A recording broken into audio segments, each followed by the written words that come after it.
Coba deh kita pikirin, di balik semua sumber daya mineral yang kita pakai sehari-hari, ada sebuah industri raksasa yang terus bergerak.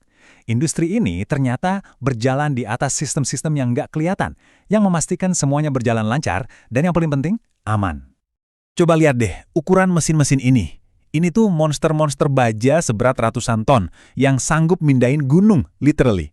Nah, kekuatan sebesar ini tentu aja datang dengan risiko yang sama besarnya. Di lingkungan kayak gini, satu kesalahan kecil aja akibatnya bisa fatal.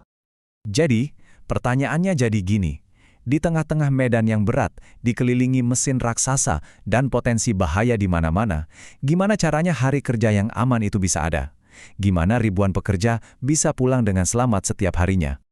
Jawabannya ada pada sebuah kerangka kerja yang super lengkap, semacam aturan main yang namanya kaidah teknik pertambangan yang baik. Inilah pondasi tak terlihat yang menopang semuanya. Dan ini bukan sekedar saran atau himbauan loh, keselamatan itu hukum. Semuanya berakar dari peraturan pemerintah yang sifatnya wajib. Contohnya keputusan Menteri ESDM nomor 1827K. Ini dasar hukum yang nggak bisa ditawar-tawar. Oke, biar gampang bayanginnya, gini deh. Anggap Kepmen 1287K itu buku peraturan utamanya.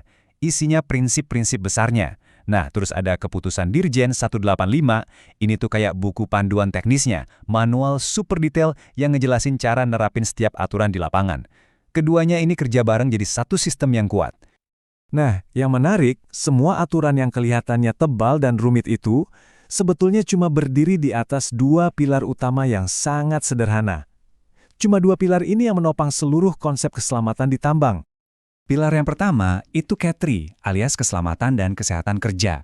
Ini fokusnya ke manusianya, mastiin pekerja sehat, pakai alat pelindung diri yang benar, dan lingkungan kerjanya aman buat mereka. Pilar kedua, dan ini fokus kita sekarang adalah KOO, atau keselamatan operasional. Nah, yang ini fokusnya ke mesin dan sistemnya. Jadi, intinya begini, keselamatan operasional itu tugasnya memastikan semua aset fisik, dari mulai truk raksasa sampai kabel listrik, berfungsi dengan benar, dirawat dengan baik, dan aman dipakai. Kalau K3 melindungi orangnya, KO melindungi alat-alat yang mereka pakai. Nah, semua aset fisik yang diatur sama keselamatan operasional ini ternyata ada nama khususnya, SPIP. Anggap aja SPIP ini jantung dari seluruh operasi tambang. Semua benda fisik yang bikin tambang itu bisa berjalan. Yuk kita bedah singkatannya. S itu sarana, artinya semua yang bisa gerak, kayak truk. P itu prasarana, yang nggak gerak, kayak gedung atau jalan. I itu instalasi, sistem yang terpasang, contohnya conveyor belt.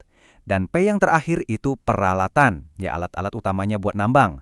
Gampangnya, semua yang bisa kamu sentuh di lokasi tambang itu ya SPIP. Terus gimana cara ngaturnya? Kan ada ribuan tuh. Semuanya dimulai dari ngasih identitas unik. Setiap alat dikasih kode registrasi, misalnya DT01 buat dump truck pertama, atau XE01 buat ekskavator pertama. Ini tuh kayak ngasih KTP ke setiap mesin, jadi bisa dilacak dan dikelola dengan rapi. Oke, jadi setiap alat udah punya KTP-nya masing-masing. Terus gimana caranya kita mastiin mereka semua ini sehat dan aman?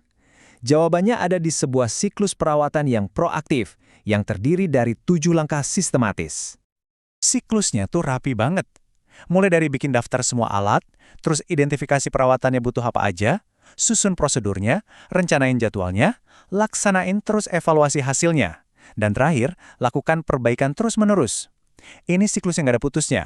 Tujuannya, biar jantung operasi ini tetap berdetak sehat. Coba deh, kita lihat lebih dalam langkah ketiga, menyusun prosedur. Nah, contoh ini pas banget. Ini adalah service sheet asli untuk ekskavator Komatsu. Anggap aja ini kayak lembar medical check-up buat mesin. Lihat deh, detail banget kan? Mulai dari ganti oli, sampai periksa sistem hidrolik. Setiap poin wajib diperiksa dan dicatat. Nah, langkah-langkah selanjutnya kemudian jadi siklus yang muter terus. Perusahaan merencanakan kapan check-up ini harus dilakukan, terus mereka laksanakan, dievaluasi hasilnya, ada masalah apa enggak, lalu info itu dipakai buat bikin sistem perawatannya jadi lebih baik lagi, terus dan terus, tanpa henti. Sekarang, coba kita mundur sedikit. Setelah lihat semua detail teknis, prosedur, checklist, kita harus bertanya, kenapa sih harus ribet ini? Apa sebetulnya tujuan akhirnya? Kalau secara resmi, tujuannya ada 3. Pertama, standarisasi. Biar semua perusahaan tambang pakai standar keselamatan yang sama tingginya. Kedua, Keseragaman persepsi. Biar semua orang, dari manajer sampai operator di lapangan, pahamnya sama soal risiko dan prosedur. Dan ketiga, peningkatan profesionalisme di seluruh industri. Tapi, di luar semua tujuan resmi itu, ada satu kebenaran yang jauh lebih penting. Pada akhirnya, semua peraturan, semua prosedur, semua checklist yang ribet ini, tujuannya cuma satu, memastikan setiap orang yang bekerja di sana bisa pulang ke rumah, ketemu keluarganya lagi, dalam keadaan selamat di akhir hari kerja. Ini jadi bikin kita mikir ya, sama kayak di tambang, hidup kita sehari-hari juga dilindungi sama banyak sistem keselamatan yang nggak kelihatan.